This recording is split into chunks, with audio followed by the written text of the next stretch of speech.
It is time for our guest speaker, Dr. Stephen Manchester from the Florida Museum of Natural History. He is the Curator of Paleobotany, and I think I mentioned this when I talked a little bit about time slipping by some of us when Jonathan Block was here. Well, it seems to me that he hasn't been in Florida that long, but I guess it's 33 years. So I'm getting older, some of us aren't, so no offense to those who are staying young forever. Everybody please welcome Dr. Stephen Manchester.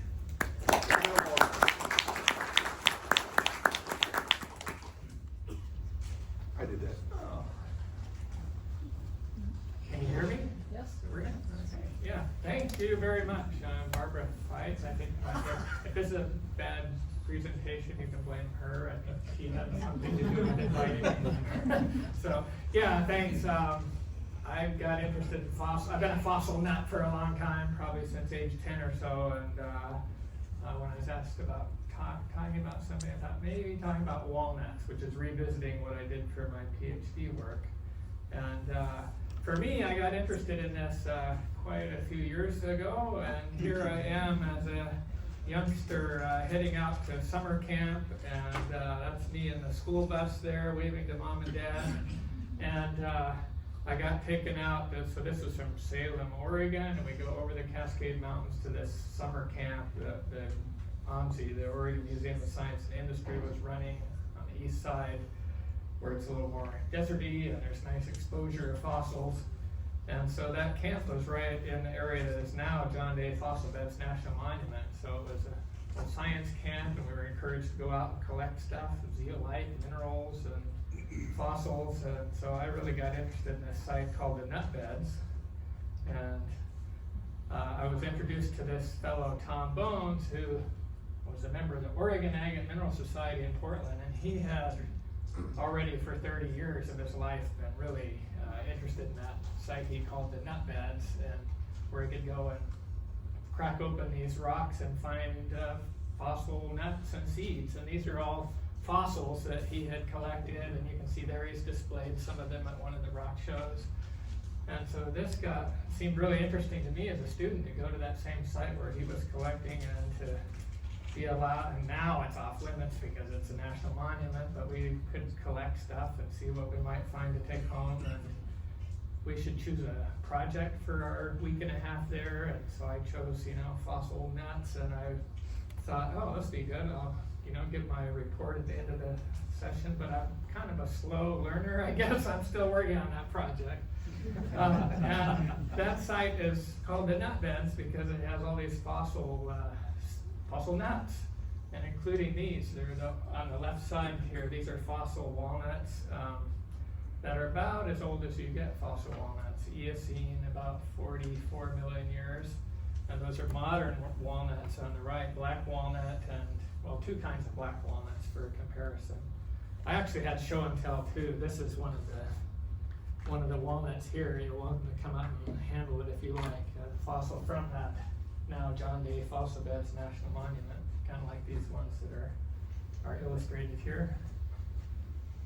And so I got interested in these walnuts, and we do have some fossil walnuts we have evidence for walnuts in Florida, and this is somebody you may know, Jim Toomey, who collected this part of a fossil log from the phosphate mine. And that turns out, when you look at the cell structure, you make thin section, look at it under the microscope, it has the wood anatomy that's characteristic of walnuts. So I expect that if we keep looking, we might find not just the wood, but the nuts of these things around. Maybe you guys have got them in your collection already, and I just don't happen to know. We have them. So I've been kind of interested in walnuts, and when I went to Indiana University for my graduate work, I started working on that nut bed site, and I got really interested in walnuts in particular, so I started working on that. And when I was asked to talk about walnuts, or something for this talk, I was thinking, well, what should I do? How about, why not walnuts? Because a lot's happened since I did my dissertation work and finished that in 1981. And this is a map that I had drawn of walnut. The hatched area is is where walnuts occur today. So they're walnuts in, the Americas and East Asia, they're native. And the little blue dots and red dots are fossil nuts. Including there are a bunch in Europe, even though they're not native there today. That blue arrow is indicating one of the sites that I didn't know about in 1981, and I've been just recently working on that with this colleague from Saskatoon, Saskatchewan, Canada. That's Jim Bassinger, collecting up in Axel Heiberg Island, so Arctic Canada, way north. That arrow, he made this map showing that the map I published didn't even include things as far north as his locality. So you see Axel Heiberg Island there is at the blue arrow, and that's where, this is a fossil stump. There's like no living vegetation there. It's all like just really frigid area, but they can burn this wood. They can burn this fossil wood that's Eocene in age to keep warm if they want, and they find nicely preserved pine cones and relatives of pines. And that site is producing various kinds of nuts, including some things that turn out to be walnuts of similar age to the ones in Oregon. And so these are some that were found there from Axel Heiberg Island, and maybe you can recognize. They look kind of similar to a modern walnut that opens down the middle, and here's the two parts of the seed kernel that you would be familiar with if you're eating nuts out of a can, for example. But these are tiny. It's a centimeter scale, so these things maybe are 3/4 of an inch and less in size. They look kind of similar to the ones from Oregon, but are indicating that walnuts were so far north, way farther north than they are today. And that was in the Eocene, which was warm times, high water times for Florida. And yeah, these were collected in the 80s and 90s. And at that time, the only way for us to get internal structural information was either by fracturing them and looking at the inside, which kind of damages the specimens, or they could be embedded in plastic and you can make physical sections. And so this is what Jim Bassinger and his students had done, taken one of these nuts and cracked it open. So you can see the seed chamber inside. There's a couple of lobes of the seed chamber, and then in that outer part you can see little holes in the wall, lacunae, like floats in the wall that are seen, but it's kind of a oblique section. They sectioned it as best they could, but it didn't turn out that great. Now we can look at these things with the CT scanner. So this is one nut in different views here, and this is with the scanner or one of the scanners we have at University of Florida. And this one nut, we're able to sort of digitally crack it open, and there it is, cracked open. And we can also do a digital section. Here you can see those nice, they're called lacunae, air spaces in the nutshell wall. Here are the two chambers of the seed. And when we're looking at fossils, actually if you get a chance to look at this fossil up close here, a lot of times what happens is the minerals will infill the inside of the seed, and the nutshell disappears, and what you get is something that looks like this. Well, in this case, we just artificially manufactured a cast of this space to see what that would look like to compare with those from other fossil localities.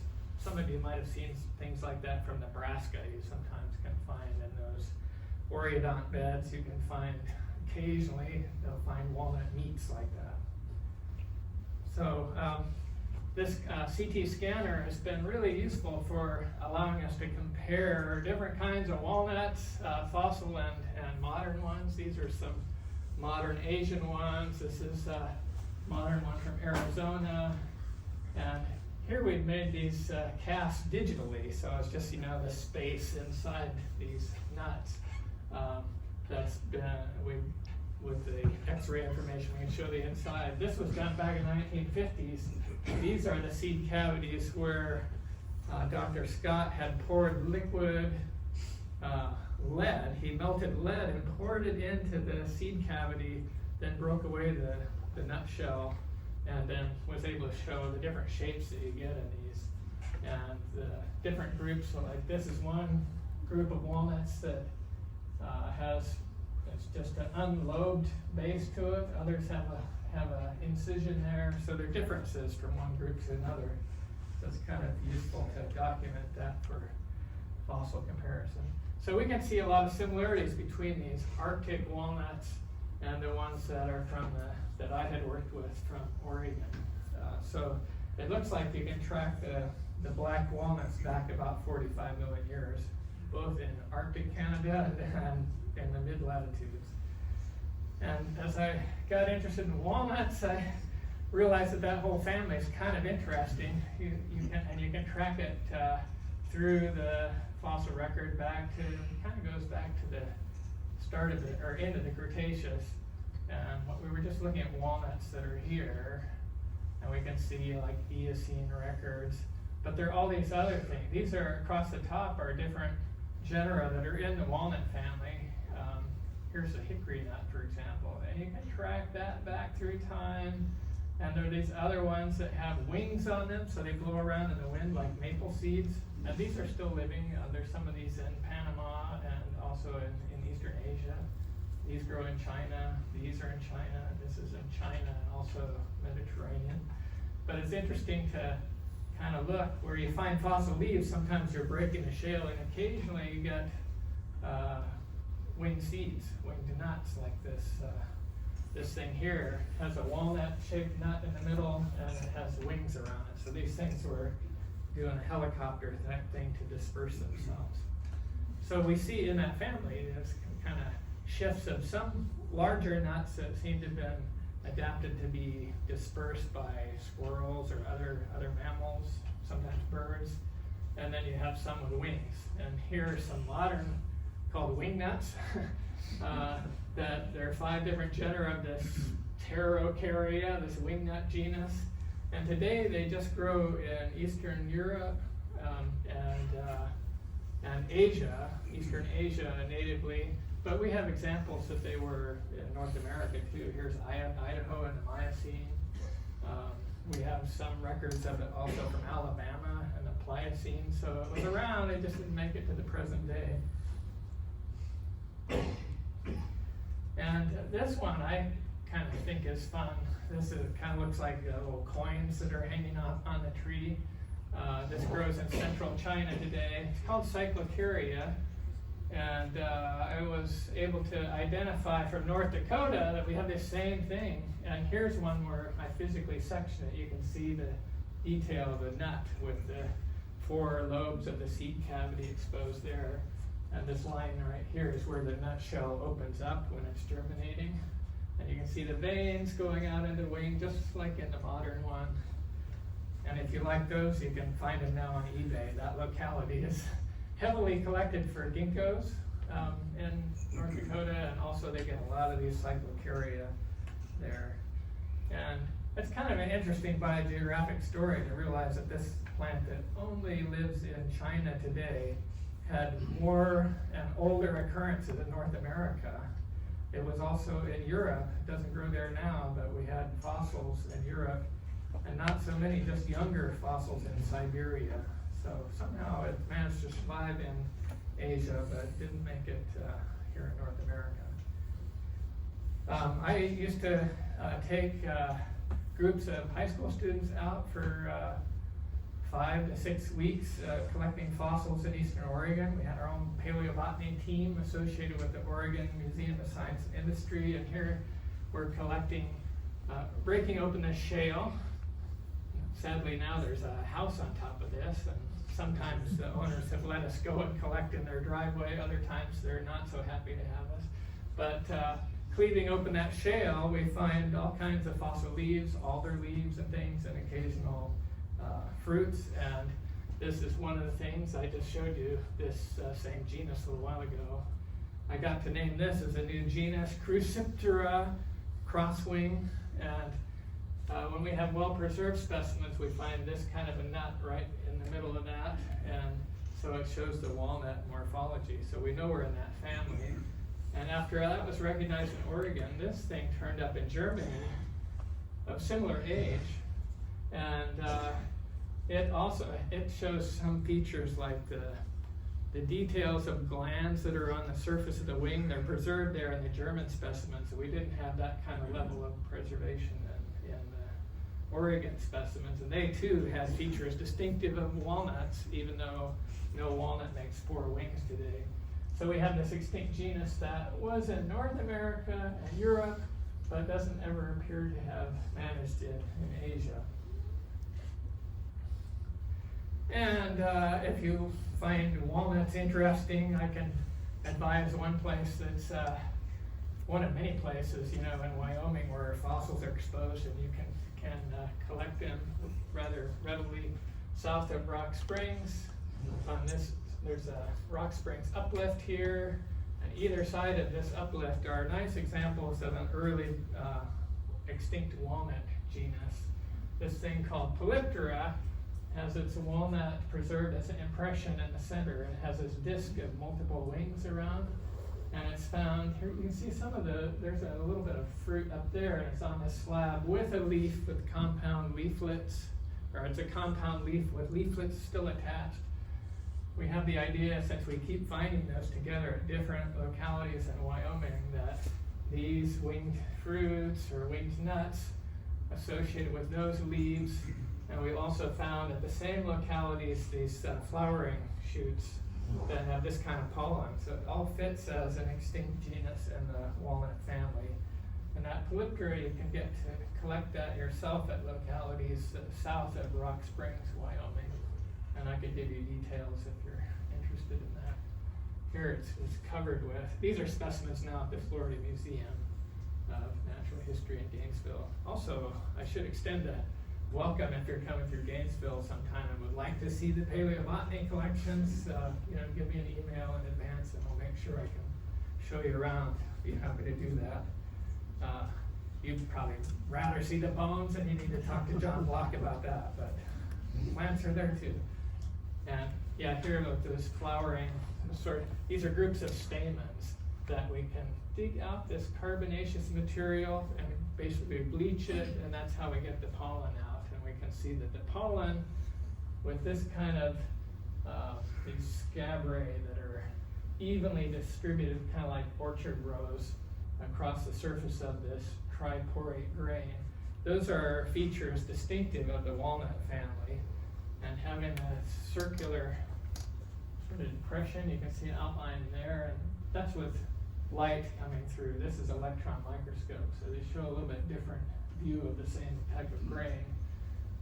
It shows it's an extinct member of the walnut family when we look at that pollen.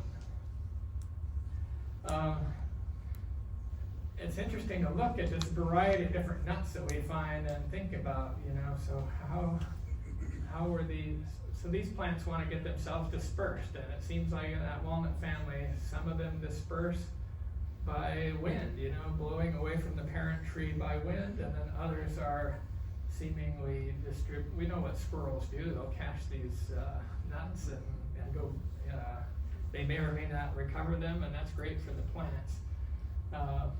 We can trace these kind of nuts back in the fossil record to like this is in England, going back to 50 million years, and we can go into the Paleocene in Wyoming with nuts that are fairly large, like a ½ inch or so in diameter, and do not have wings. And we think that those were probably, that's before squirrels had evolved. Squirrels are Oligocene. But rodents were around, and it may be rodents that were distributing these nuts. And when you think about, you compare that with a modern hickory nut. So hickory and pecan, they're in the same family as walnuts. It's a different genus. It's Caria rather than jubilans, but they're doing something similar. If you make a cast, this is a latex cast of the seed cavity of the nut. You see it's very convoluted here. It has these two lobes, but very rugulate surface. We compare that with these old ones.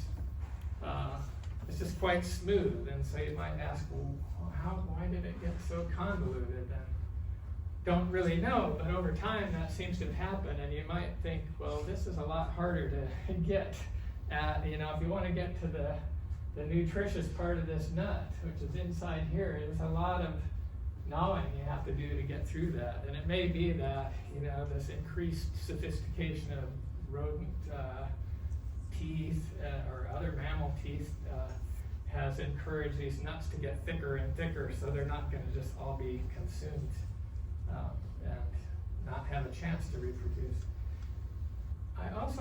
So there's that thread about, you know, what makes them decide to be dispersed by the wind versus,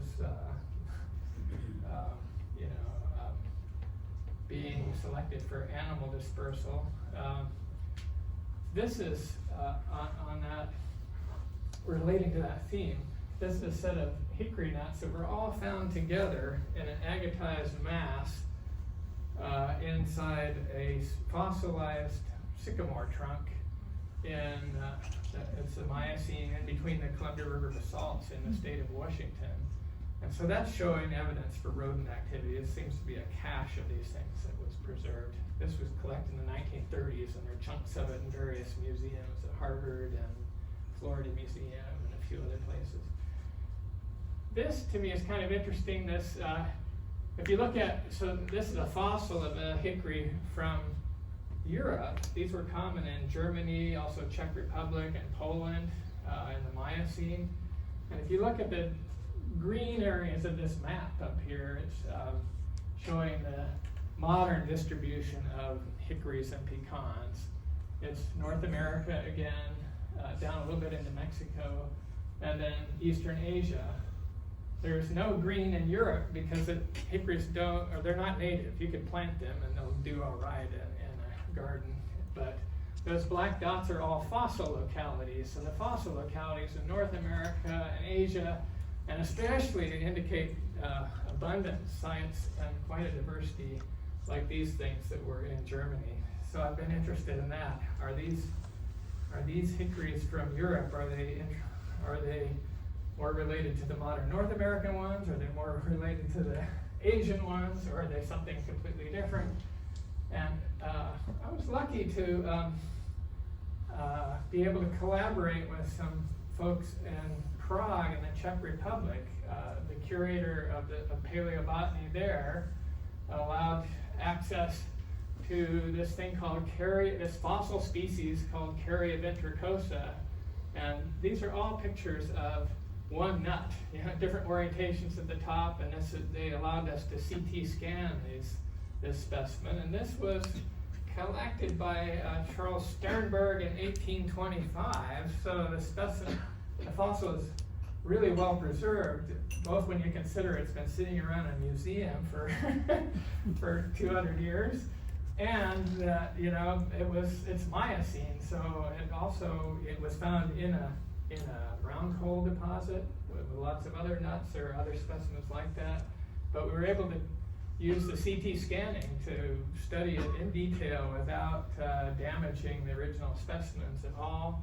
And here we've been able to tease out the shape of the seed chamber inside. We can see these air spaces surrounding the nut, and it's allowed us to compare in detail with various modern ones. It's also, people have looked at that, and over the years they had argued about whether it was a hickory nut or a walnut, because there are some similarities. And one of the differences is that the walnuts, if you cut them in the same section, like here you're making a transverse or like a cross section through the nut, you'll have these two vascular bundles that go up and feed into the seed. They're two and they're parallel from the base. If you look at hickories, those bundles go out and around. So if you do a cross section of the nut at the equator, these bundles have gone out to the outside. So that's one thing we can look at to say, let's see, going back a slide. If you're able to see what the vascular bundles are doing, like in that view there, it's definitely doing the thing of hickories. So it was a hickory and not a walnut. And here are specimens not as well preserved. What we have in this case from the Oligocene of Czech Republic are casts. So these are sediment that it infilled into the seed cavity And here you can, where there was originally the wall of the nut, that's just space. So the sediment filled in around, and then eventually the nut just rotted away. And so, but we have nice representation. There across the top are the color images that were published in 1824, 1823. So since that time, we're able to photograph them. So those are photographs here on this side. And now we can do CT scan. So that space that you see here, we're able to simulate that with the X-ray information. So we can take the space that you see here in a CT scan and fill that in, and that gives us what the external nut looked like, the nut morphology. You can see a nice opening there. Yeah, there are different features you can see that are indicating this also is a hickory nut. It's not preserved in the same way, but thanks to the CT scanning, we can get a lot more information out of what that plant looked like. Also, it becomes more obvious when you look at the CT scanning. These were greatly damaged by somebody, maybe some kind of rodent, probably. So it was somebody had gnawed into the edge of these nuts, and that's actually what allowed the sediment to fill into the seed cavity. So it's that made it possible to preserve the detail that we see in these things. And that wasn't quite so clear just looking at these hand specimens, but by CT scan you can tell that. So that's a couple of species I've showed you. There are other ones I'm interested in looking at here's some from Germany. And so I guess one take-home message here is that the hickories, we think of them as, we grow them in the southeastern U.S. and they do have them in Asia. We don't think of them as being in Europe at all, but they had their greatest diversity and abundance there. And the people who would tell us the history of the family by looking at DNA, they'll do the family tree of walnuts like they do of various animal groups, relying on DNA of the modern representatives that you can sample and get their genomes. Well, they can't sample those that are extinct from Europe. So usually the question is, well, are the Asian ones more primitive or the North American ones? Which one did it start? But the story is more complicated because they might have began in Europe and gone from there in other directions. And what we're finding when we compare, so here's some modern ones for comparison. This is the pecan with cross sections here at different levels. This is all by micro CT scan. And with my colleague from China, Min Deng, she's been doing a lot of this work takes a lot of work sitting at the computer to get the software to produce these models. So she's done quite a lot of work on that, allowing us to compare what these are different North American species that are living today of hickory nuts. Like some of them will have, if you look at the base of it, they have four lobes at the base of the seed cavity. Others will lack this secondary septum, there'll just be one lobe. There are things like that we can look at. Here's another species. The thickness of the walls differ from one species to another, and the kind of ornamentation you get. And here's looking at maybe obviously one of the Chinese species. So this project is allowing us to look at every modern species of walnut and every modern species of hickory nuts, and finally get a better understanding of what fossils we have. Because often for fossils, what we find is just this, the infilling, a mineral infilled cavity, and the wall is missing. Whereas when you're looking at the modern nuts that you want to compare with, you mainly see the outside, and sometimes even the husk is still in there. So by being able to compare these fossils with all of the modern species, or nearly all of them, we're still acquiring some of them, we're able to say that it appears that those European fossils are more closely related to modern Asian hickories than to the North American ones. Another modern species here. This is a very rare species that was known only from one or two collections from Vietnam, and then recently it was rediscovered another population was growing in Yunnan, China, southwestern China, and here we've also been able to tease out the shape of the seed cavity and see details of the anatomy and cross-section that are showing real close similarities to that first European walnut I showed you, or hickory nut, the Caria ventricosa. There are a lot of similarities with that one. When we compare these fossils with the various modern genera, at least one of the take-home stories is that those European fossils are closer to the modern Asian ones than to the North American ones. We think maybe the Asian ones may have been derived by migrating from Europe, probably in the Miocene or thereabouts. And in North America, we have some of the oldest hickory nuts, and these are some from from Wyoming, that were published just a few years ago, and we found that those two vascular bundles that I was mentioning, they're not as well preserved here, but they can be seen to be going out and around in the periphery of these seed cavities. Oh yeah, this is showing it here. So that feature and some features of the cross section are looking like we have a good primitive hickory nut from the early Eocene in Wyoming. So here's a bit of a progress report on those hickory nuts that we're basically finding similarities of those fossils more to the Asian ones, and that's contradicting some of the thoughts that they were more related to North American ones before. So that may mean that this Turgay Seaway that separated Europe and Asia during the Eocene and Oligocene, as that receded, that allowed these plants to migrate eastward. There is a Florida story too, and I'd like to know more about the hickories in Florida, but the records are fairly few. On the upper left panel there, you can see something that was found. Bob Chandler donated this to the Florida Museum. They're infillings of seed cavities, so basically the nut meat of hickory nut that came from the Santa Fe River. And Alum Bluff up along the Apalachicola River in the Panhandle, which also produces horse teeth and things. That site has fossil leaves and occasional seeds, and these are some hickory nut casts. And now that I've learned more about how to do CT scanning, I'm interested to go and recollect there and try to get chunks that have these preserved still inside, so that X-ray can go in and reveal what's inside.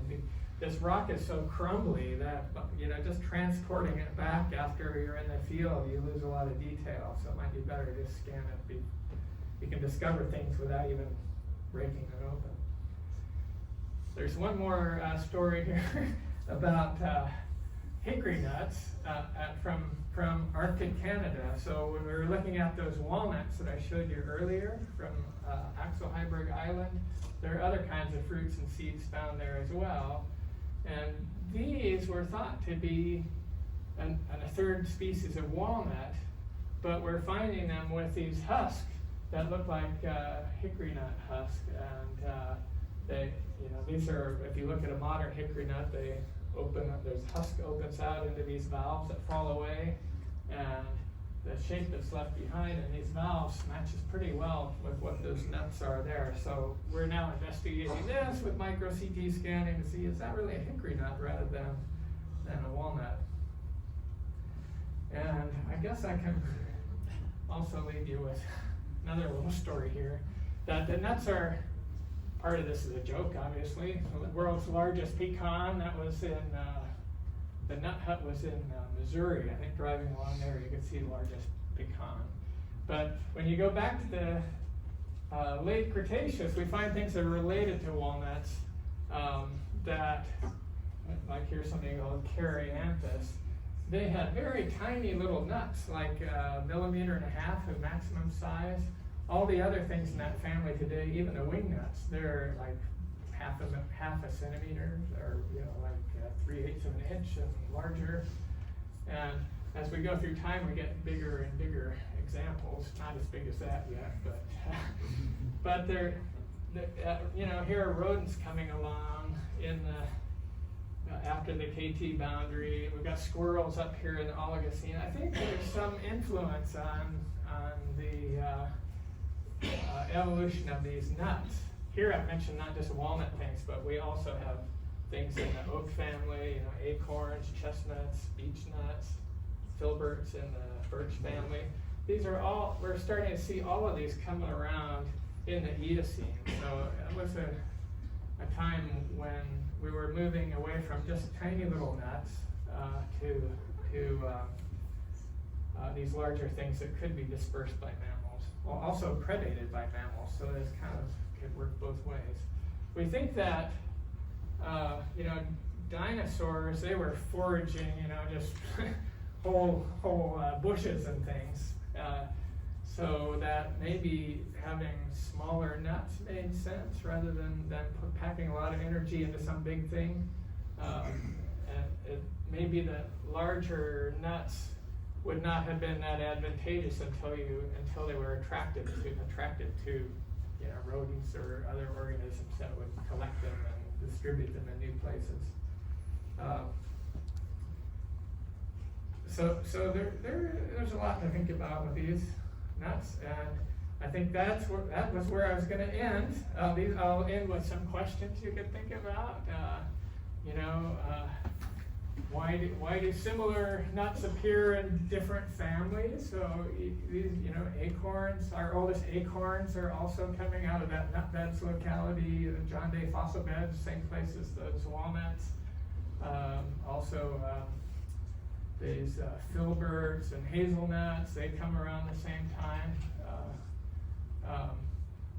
What's influencing that? And there is this observation that seed size in general is smaller in the Cretaceous. It isn't until you get into the Paleocene, Eocene, you get these larger seeds and nuts. And what was the influence of these mammals? I think that's something, you can speculate on, and there may be some hypotheses that can be tested as well. And it's working both ways. How are the mammals influencing the evolution of the nuts, and how are the nuts influencing evolution of the mammals and their dentition and stuff? And so that, I think that's where I want to end.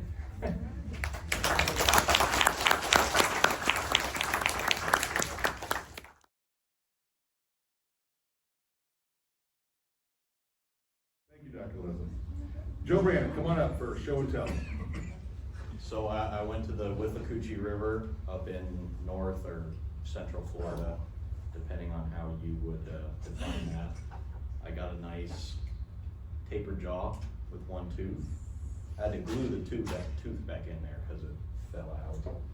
Some cool deer antler sections, horse toe bones, ankle bones, but the most impressive stuff was a nice whole mastodon tooth with really cool polish. And that might be a little bit more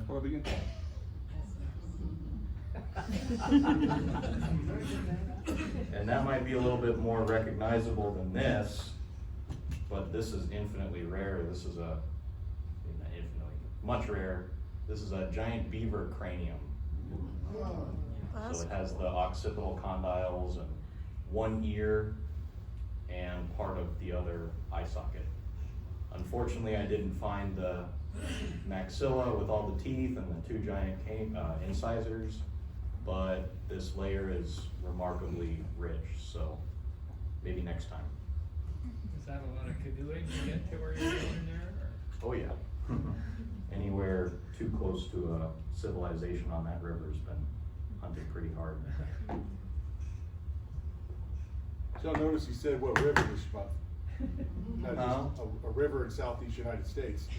I found all that underwater. And these are some mailbox finds I got. So I'll bring these in next month and act like I found them. But that's a jaguar carnassial and a jaguar canine. a really cool large cat material, and a few other odds and ends. I also got, probably not associated with that skull, a tip of giant beaver incisor that came right out of clay, so it's got really cool blue and white patterning. Nice rooted alligator tooth, you rarely find them with the roots, and a few other odds and ends. So, yeah, last week was a good week. Good one.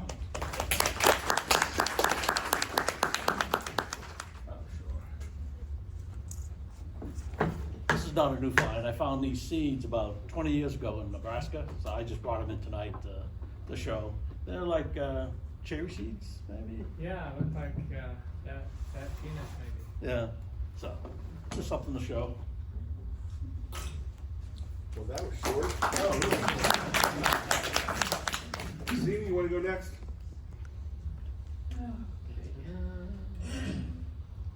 So back in 2004, I don't know if you read in the newsletter, the story I wrote, this is the lost leg bone that belonged to my Titanothere that I found in 2004.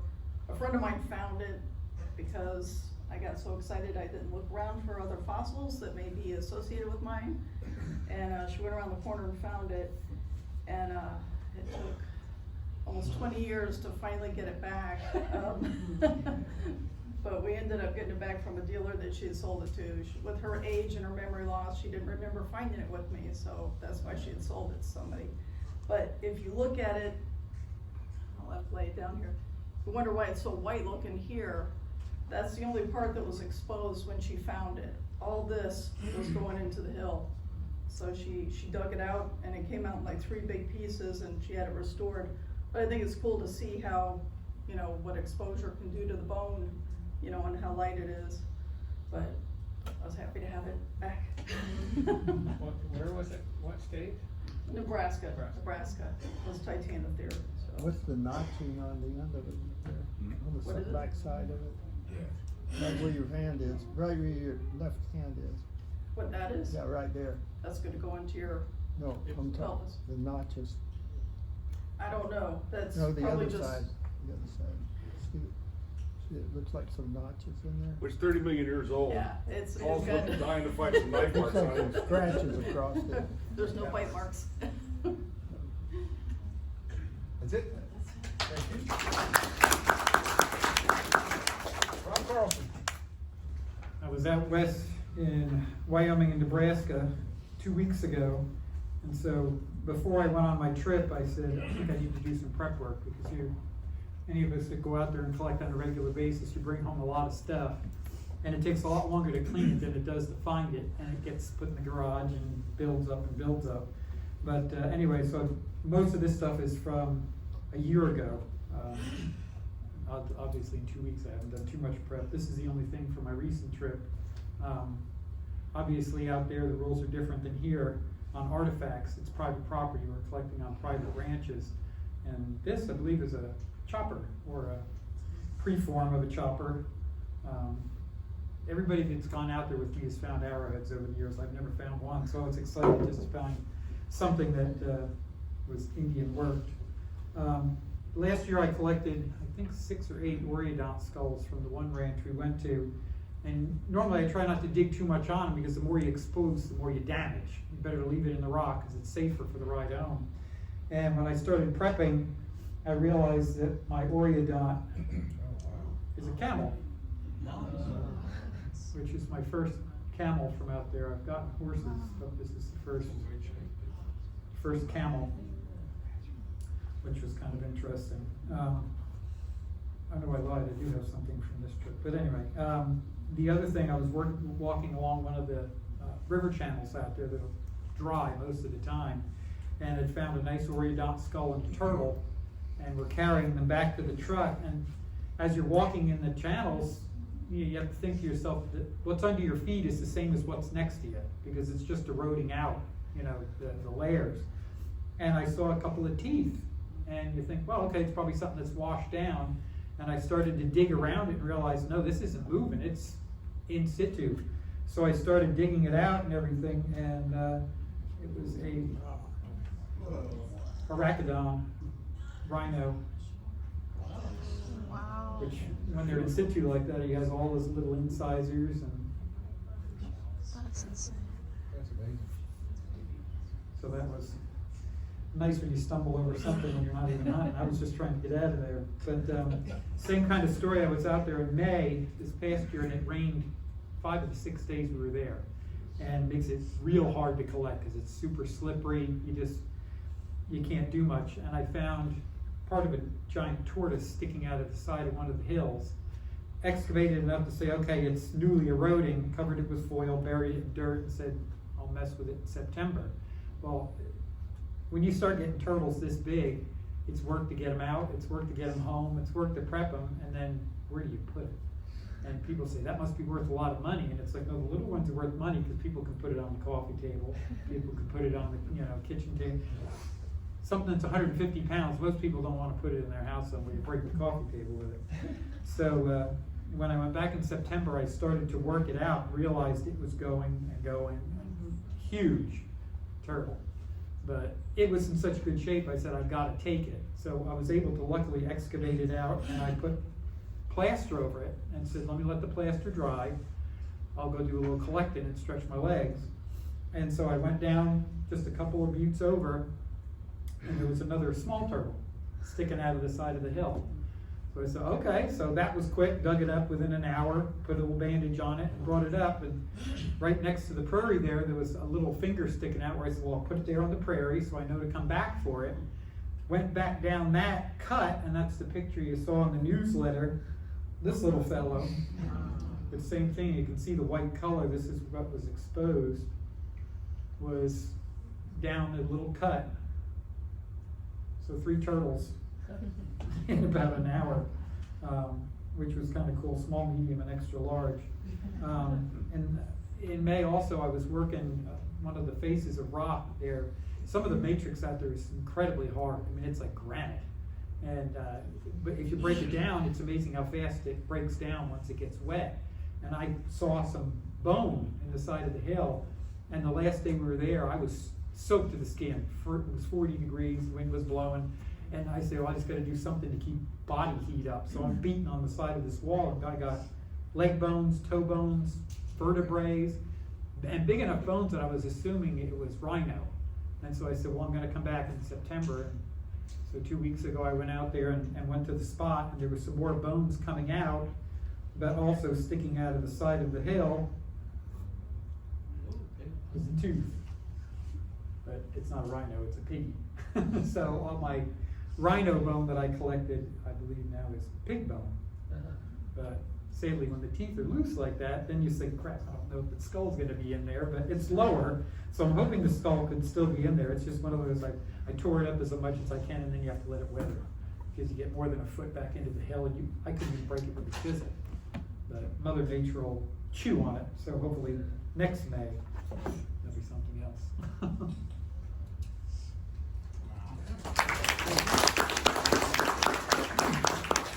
He says nobody wants a 150-pound tortoise on their table when he's got a dozen in his house. But nobody wants them. Dave Hoffman. Alright, so I've got a spot down in Peace where I've been working for a few years. Every time I go by to check it out, and hopefully something's there. I found a lot of giant tortoise there and some sloth stuff, so I always get out and walk around. And one time I went by, I saw some bones, and I started gathering them up, and well, wow, this must be something really good. So I brought all these pieces home, and I finally get it together. And I put it together, wow, I can't find it in any of the books. It's really exciting. And then I found out it's a cow. So this is probably a Hernando de Soto's cow that came over on a ship with him. But they're really terrible at identifying stuff. Like I have no memory for stuff that I've seen before. So sometimes you get really excited and it turns out to be, So that was the story of that. Pretty sad. Put it all together, clean it up. You think it's something else? It's not cow. What do you think it is? It's It's bison. old. I think it's really old cow. It's gotta be bison. Well, bison's different here. I found a thing that tells you the difference between the cow. Well, we'll get, I'm trying. feel free, we'll take a vote.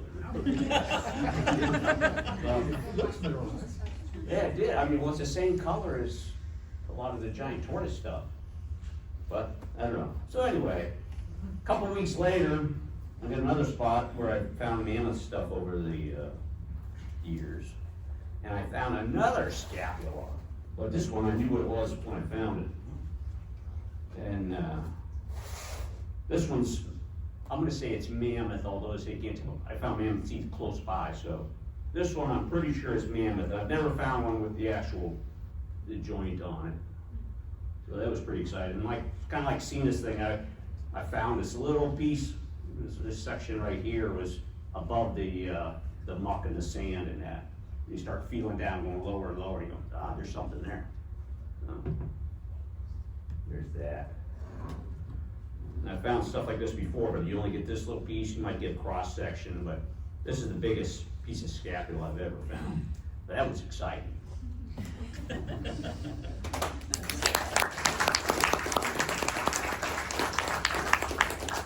on up, AJ. Yeah, I haven't gotten anything quite as impressive as that, but I have gotten something else. These guys here, trying to escape. These are phosphorites from the Bone Valley Formation. This is where all the megalodon and stuff are from. And these are polished up. I'm hoping there might be some bacterial fossils in them. Sometimes they have them. I'm not sure about the Bone Valley Formation. I don't think it's ever been looked at, but I would love to look at it under a microscope. Just got a little clam here. And this guy is very interesting to me. This is from the Bone Valley Formation, same area. And it's got a hole from a boring clam in it. So this guy, the sediment inside of him consolidated, and another clam bored into it after it fossilized. And there's just, now this one rock is 2 fossils. Thank you. Thank you very much.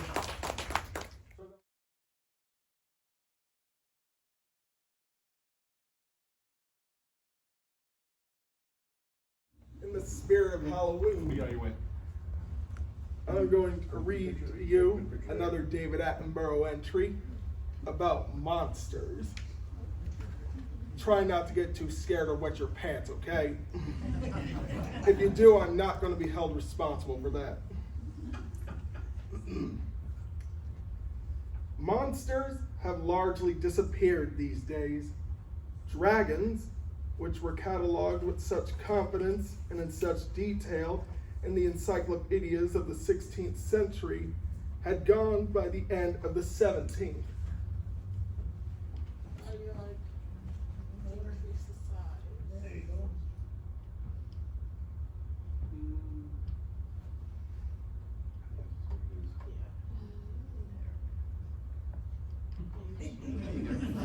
Quite a delay on that.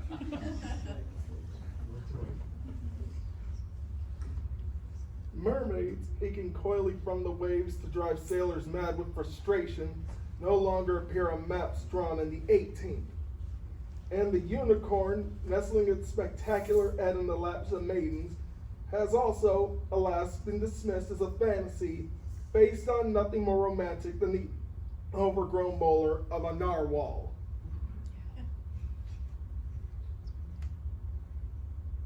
Put a lot of effort into that. And that is how unicorns are supposed to look, by the way. But sea monsters? Well, they survived in our beliefs much longer. And not surprisingly, no one really had much idea of the world beneath the waves until Captain Cousteau developed the aqualung. That was less than 70 years ago, and even now our knowledge of the really deep abyssal depths of the ocean is very spotty. So it is understandable that sailors once thought that there might be great monsters lurking in the depths. There were, after all, every now and then clues, A huge tentacle writhing above the surface of the sea we now know is not an impossibility. A giant squid was once caught in the Bahamas that was 47 feet long. So the vivid drawings on 17th century maps showing ships entangled with them could well have some foundation. Like this. You know the name of that monster? Kraken. Yeah, Kraken. But trust me, you wouldn't want to be cracked by that. Stories of a monster in the black waters of Loch Ness go back to Celtic antiquity, according to some Scottish scholars. And certainly if you're going to have a monster in a lake, Loch Ness is the place to have it. It is the largest lake in the British Isles, 750 feet deep in some places, and it occupies a huge fracture in the Earth's surface, the Great Highland Fault, that almost cuts the Highlands of Scotland in two. So it is not unreasonable to suppose that at some time back in the geological past, the Jurassic perhaps, when there certainly were giant reptiles like ichthyosaurs and plesiosaurs swimming in the oceans, one or two of them living in the North Atlantic made their way into the loch, and that their descendants have lived there ever since, glimpsed only by the occasional Highlander on the moors above, or perhaps an early Christian hermit sitting beside his cell. But then, in the 1930s, a road was built running all along the north shore of the loch, and lots of people regularly traveled along it, looking over the bleak, dark waters. In 1932, one of them reported seeing something strange, a sinister black shape rearing above the waves. Someone else produced a blurry photograph of such a thing, which was published, and monster hunters, to the delight, and of course profit, of those proprietors of restaurants and hotels along the road, flocked there armed with cameras with telephoto lenses and powerful binoculars, and set up watch. Between them, they produced a number of quite sensational accounts of sightings. One even reported seeing something writhing on the loch shore. People equipped with searchlights, sonar, and powerful telescopes maintained a continuous surveillance of one particular bay for weeks on end. And then, in 1970, an American, Dr. Robert Rines, came with a team and the latest underwater cameras and sonar gear. And in 1972, he produced two pictures. They were taken at a depth of about 40 feet with a flash camera and seemed to show an elongated object which had on its flank a diamond-shaped fin. This picture up top, right here, is one of the pictures he took.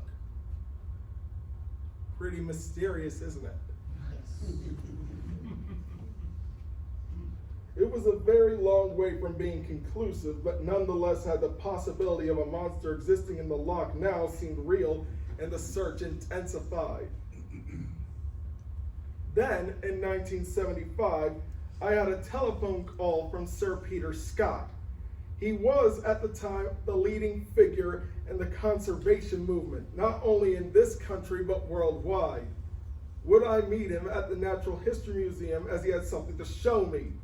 He wouldn't say more. So, of course, I went. We sat down at a table, and he took something out of a small portfolio that he had brought with him and laid it on the table. "What do you think?" he said. It was one of his paintings, and it showed two long-necked, small-headed, fat-bodied creatures with diamond-shaped paddle-like limbs, their bodies dappled by light filtering down from the rippling lake surface above. They were not unlike plesiosaurs. Picture below here shows his painting. Now compare that with this. See the resemblance? Yes. It's kind of hard not to.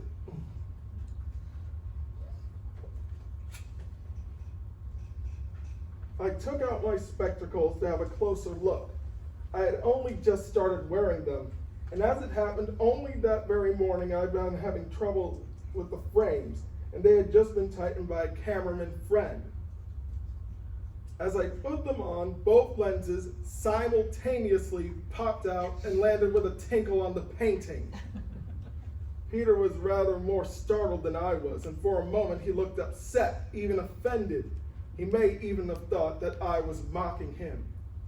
And he had every reason to feel sensitive, for the fact was that the Loch Ness Monster had by this time become something of a music hall joke. Responsible, serious scientists pooh-poohed the idea that it existed. Those in the very museum where we were sitting had poured scorn on anyone who took the monster story seriously. So Peter, by painting a pair as real creatures, was certainly going out on a limb. In fact, he was being admirably brave. And he had good reason. If there was a monster, and if someone got the chance of catching it, or worse, harpooning it, there was nothing to stop them from doing so. So in Peter's view, as a conservationist concerned about the loss of rare species, thought it should be legally protected. To do that, it had to be given a name, and something material was needed to demonstrate its existence. A painting would do that, even if it did not prove it. So Peter had painted the monster's portrait, and he was going to propose that it be given a proper scientific name. That, he told me, should be Necetaris, after the loch, and Rhombopteryx, after the diamond-shaped paddles that had appeared in Dr. Rhines's photographs and now Peter's painting. I thought it was rather exciting, and I certainly admired his courage. But of course, there's always a big but in this. But the scientific world would not accept the existence of any species without some solid evidence, such as a bone, a scale, a bit of skin. And apparently a painting doesn't qualify. Then someone pointed out that Necetaris Rhombopteryx was an anagram of the phrase monster hoax by Sir Peter S. Two could play that game, and someone on Peter's side retorted that even though the name was indeed an anagram, the phrase it was based on was actually, yes, both pics are monsters. Now, sadly, much improved underwater detector gear has demonstrated beyond doubt that no great monster lurks in the loch. And many people in their old age have confessed that some of the photographs taken from the shores of the loch were in fact deliberate hoaxes. So is that the last of all the monsters? I cherish the hope that it is not.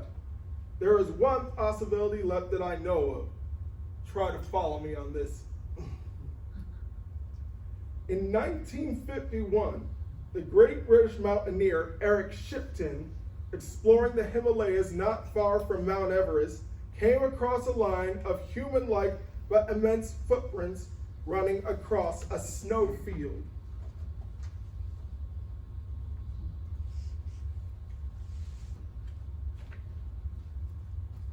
He and his Sherpas followed them for a mile or so before they disappeared onto rocky ground.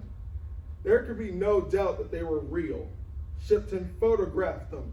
He was not a practical joker, nor was he naive. He was a very experienced Himalayan traveler. Something, and something big, had made the trail. Whatever it was clearly not a regular visitor to these high snowfields, for such prints were, if not unprecedented, extremely rare. So presumably the creature must have wandered up from the thick rhododendron forest farther down the valley. The Sherpas, of course, had no doubt about what it was. What do you think it was? Gigantopithecus. Close. The abominable snowman, or yeti, a kind of giant ape. But such a thing is not an impossibility. Back in the 1930s, a German anthropologist, Ralph von Königswald, was wandering in the murky back streets of Hong Kong and idly looking through the extraordinary jumble of strange objects that are the stock in trade of a traditional Chinese druggist. And among the shriveled snakes, birds' claws, and fossilized bones, he found something that, so he said, made his hair stand on end. A molar tooth, just like a human molar, except that it was 6 times as big. there could be no doubt that it had come from a giant ape. After a long search in other similar places, he found 2 others. He published a description of them and called the creature they must have belonged to, everyone say it with me, Gigantopithecus. We now know that they and other skeletal remains come from geologically recent deposits somewhere in Asia, and that they are no more than 500,000 years old. Their owners must have been alive just yesterday, compared to the theoretical Jurassic ichthyosaurs of Loch Ness. So I'm clinging to my oath that there really is a giant ape, an abominable snowman, somewhere in the remote valleys of the Himalayas, and that monsters haven't yet vanished from the face of the earth.